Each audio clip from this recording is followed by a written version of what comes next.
My dad didn't just miss a birthday or a school ceremony, he missed my wedding. The one day I begged him to show up. The one day his absence echoed louder than the vows I spoke. I remember standing at the end of the aisle, my bouquet trembling, staring at the empty chair where he should have been. No text, no excuse, just silence. The kind of silence you carry for years. Then, my phone buzzed in my hand. Not a call, but a news alert. Media mogul Stephen Vance accepts Industry Icon Award. There was a photo. Him, smiling, holding a crystal trophy, surrounded by applause. He wasn't in the hospital. He wasn't stuck in traffic. He was across town, choosing an ego stroke over his daughter's wedding. I didn't cry. I didn't scream. I just felt something inside me click off. Like a breaker switch tripping in an overloaded house. The hope was gone. And in its place was a cold, quiet clarity. Drop a comment and let me know where you're listening from and what time it is for you right now. I'd love to know who's part of our community. To understand why I stood at that altar, waiting for a man who chose a plastic trophy over his daughter. You have to understand the source code of my childhood. I grew up in the shadow of the Post, my father's legacy media empire. It wasn't just a business, it was the third parent in our house, and the only one Stephen Vance actually loved. My brother, Hunter, was the heir apparent from the day he was born. He was the golden child, despite having the business acumen of a ham sandwich. I remember when he crashed his first car at 16, my father didn't yell. He just called his lawyer and bought Hunter a newer, faster model the next day. Hunter's failures were treated as charming mishaps, stepping stones to a throne he hadn't earned. I was different. I didn't break things, I built them. While Hunter was failing remedial math, I was teaching myself Python and C++ in the basement. I remember being 12 years old, running up to my father's study with a laptop in my hands. I had written a program that could automate the sorting of his newsroom's archived photos. I thought I had solved a problem for him. I thought I was being helpful.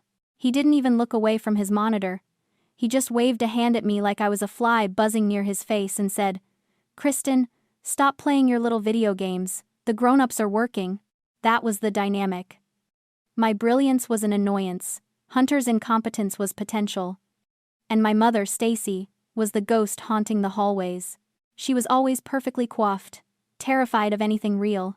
She would pull me aside, adjusting my collar, and whisper, "Don't be so intimidating, Kristen. Boys don't like girls who think too much. Be softer."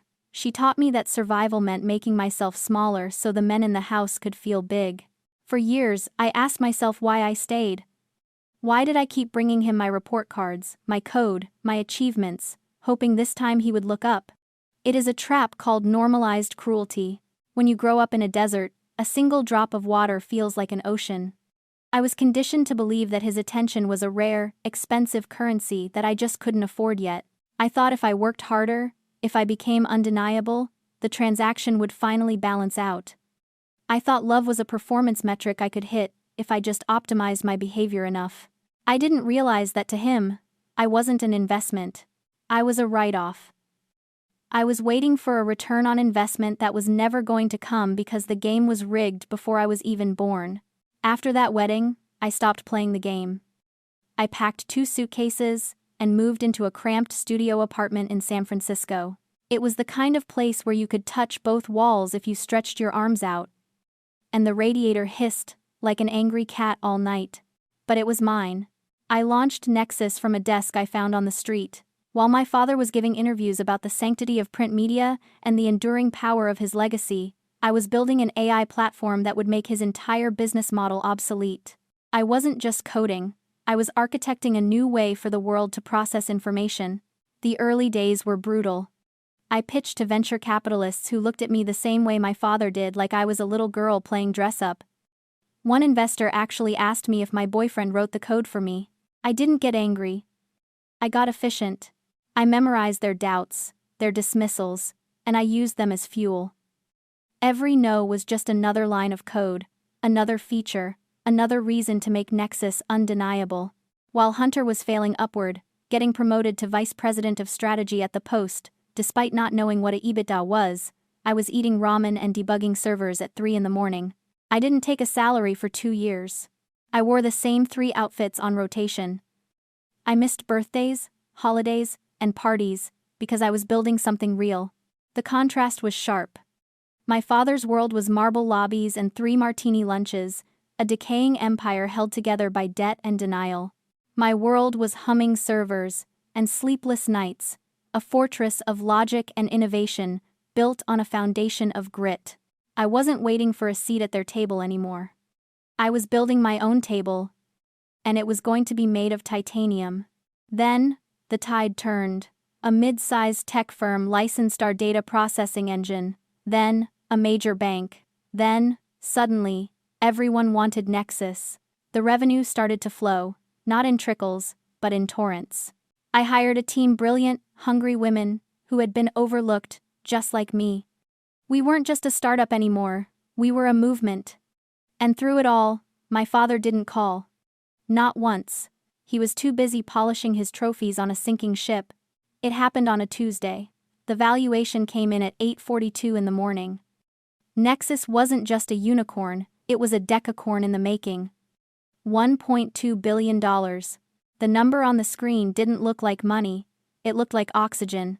It was the collective exhale of every woman on my team who had been told she was too emotional for engineering or too soft for sales.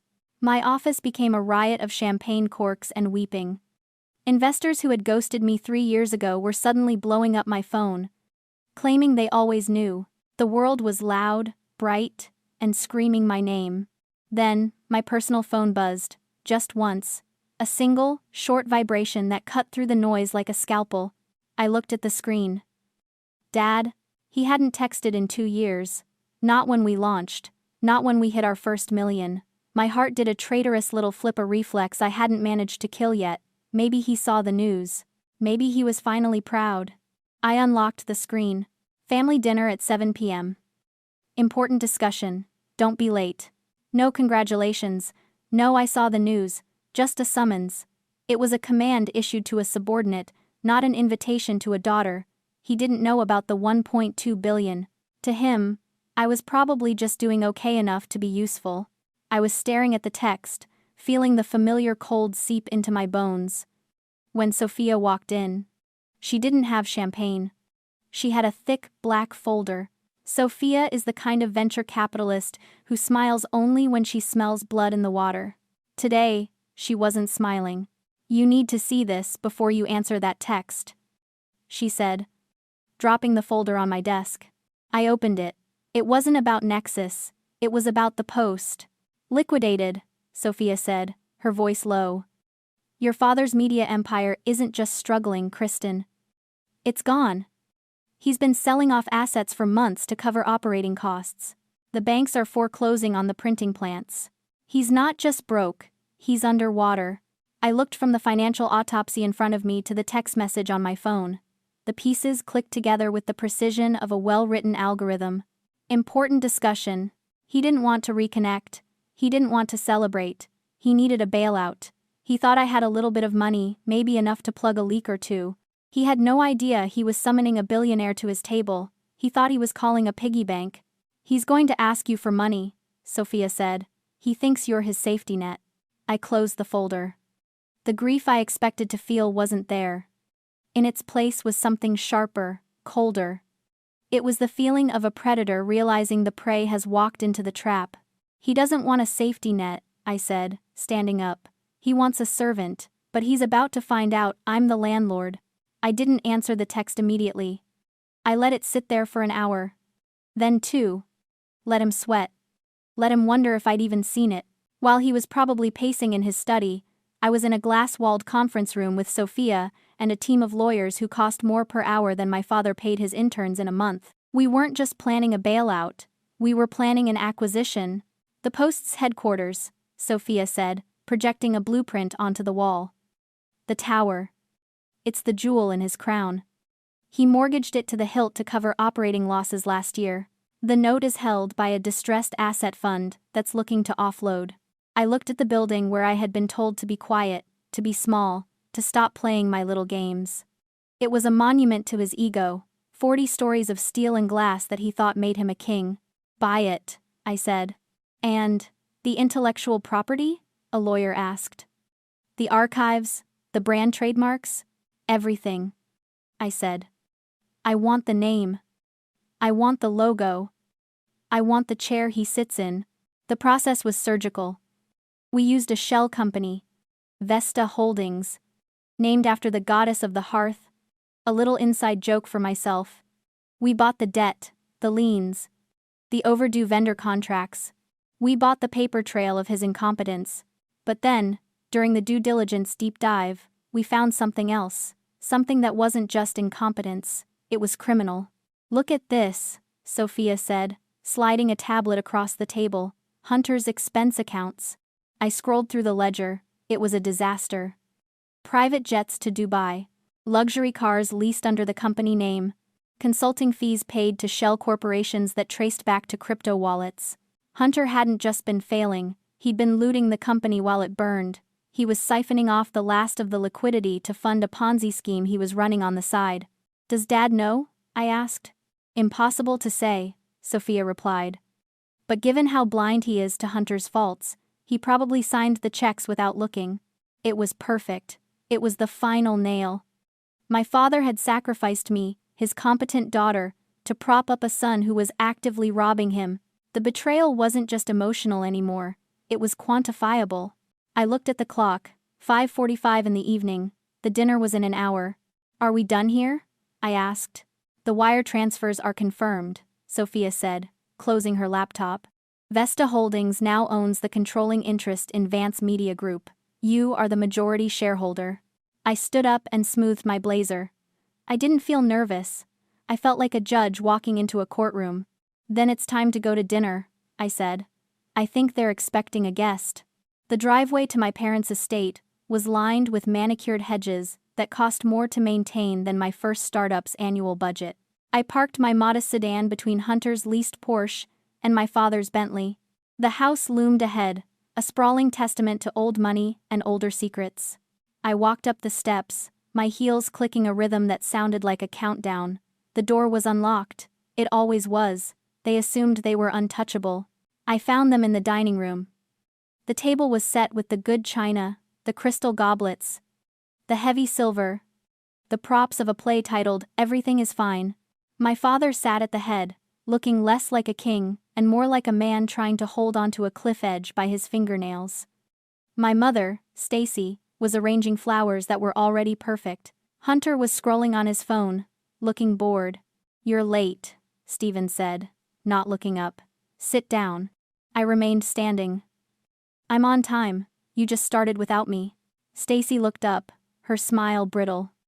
Kristen, honey, don't start. Your father is under a lot of stress. Just sit down, and let's have a nice dinner. This isn't a nice dinner, Stephen snapped. This is a strategy meeting. And frankly, I expected more gratitude. You finally made something of yourself, or so I hear. $1 billion? That's acceptable. Acceptable. Not impressive, not extraordinary, acceptable. We need a bridge loan, he continued, cutting to the chase. The market is volatile. Advertisers are pulling back. It's a temporary cash flow issue. I need $50 million to stabilize operations. We'll pay you back with interest, of course. Once the market corrects. He said it with such entitlement, as if my money was just an extension of his wallet. He didn't ask, he requisitioned. $50 million, I repeated. To stabilize operations? Yes, Hunter chimed in, finally looking up. We've got some big crypto plays in the pipeline. Once those hit, we'll be printing money. We just need a little liquidity to get there. I looked at Hunter, then at my father. You don't need liquidity, Hunter. You need a lawyer. The room went silent. Excuse me? Stephen said, his voice dropping an octave. I know about the crypto wallets, Hunter, I said, my voice calm, factual. I know about the shell companies in the Caymans. I know you've been draining the operational reserves for 6 months to cover your losses. Hunter turned a sickly shade of gray. Dad. She's lying. She's just trying to.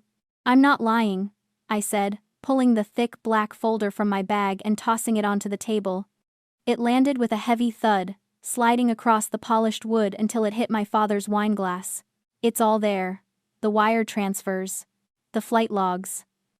The theft. Steven stared at the folder, then at me. His face wasn't angry, it was confused. He couldn't process that the daughter he ignored was the one holding the evidence. "Why do you have this?" he asked slowly. "Who gave you access to our accounts?" "I gave myself access," I said. "When I bought the company." The silence that followed was absolute. It wasn't just quiet, it was a vacuum. "You... what?" Stacy whispered. "I bought the debt, Dad," I said. "All of it. The distressed asset fund, the bank loans, the liens. And this afternoon, Vesta Holdings, that's me, by the way, closed on the acquisition of the headquarters building, the tower. It's mine." Steven stood up, his chair scraping violently against the floor. "You can't buy my building. It's my building." "It was your building," I corrected. "Until you leveraged it to pay for Hunter's mistakes. Now, it's my asset. And you are my tenant." "A tenant who is currently in default." I reached into the folder and pulled out a single sheet of paper. "This is an eviction notice," I said. "You have 30 days to vacate the premises. The Post is being restructured. The legacy print division is being shuttered. The digital assets will be absorbed into Nexus." "You're evicting your own father?" Steven roared, his face turning purple. "I built this family. I gave you everything." "You gave me nothing," I shouted back, my voice finally breaking the calm surface. "You gave me a roof and a complex. You gave me a lifetime of feeling like I was taking up space. You didn't build a family, Steven. You built a staff. And now, you're fired." He slumped back into his chair, looking suddenly small, deflated. The bluster was gone. He looked at the folder, then at Hunter, then at the eviction notice. The illusion of his power had evaporated the moment his wallet was empty. That was the truth of it. He wasn't a giant. He was just a man with a checkbook. And now the checkbook was closed. "I didn't take it," I said, my voice quiet again. "You lost it." "I just got there first." The aftermath wasn't loud. There were no more shouting matches, no dramatic scenes. It was the quiet, orderly dismantling of a corrupt regime. Steven and Stacy moved into a rented condo downtown. It was luxurious by most standards, but to them, it was a prison cell. Stripped of his tower, his staff, and his title, Steven withered. Without the props of his power, he was just an angry old man shouting at the television. Hunter fled to Bali, trying to outrun the indictments that were inevitably coming down the pipe. I didn't chase him. The SEC was doing a fine job of that without my help. I walked through the empty lobby of the tower a month later. The marble floors still echoed, but the oppressive weight was gone. We were already stripping out the mahogany paneling, replacing the heavy drapes with smart glass, turning the executive suites into collaborative workspaces. I wasn't keeping it as a trophy. I was repurposing it. The building that had been a monument to one man's ego was becoming the headquarters for the Athena Initiative, a tech incubator specifically for female founders who had been told they were too emotional or too ambitious. Sophia met me in what used to be my father's office. The massive oak desk was gone, replaced by a sleek, communal table. "It feels different," she said, looking out at the city. "It feels clean," I replied. I thought about the girl who used to run these halls with a laptop, desperate for a nod of approval. I wished I could go back and tell her that she didn't need him to look up. She needed to look forward. I didn't lose a family that night at the dinner table. I lost an anchor. And without it, I could finally rise. "You ready to get to work?" Sophia asked. I smiled, and it was the same smile I had worn on my wedding day, minus the fear. "I've been ready for years," I said. "Let's build something new." I walked to the window and looked out at the skyline. My reflection stared back, not the forgotten daughter, not the useful asset, but the architect of her own life. And for the first time, I liked who I saw. If you've ever had to build your own table because they wouldn't give you a seat, share this story. Let's remind the world that our worth is non-negotiable.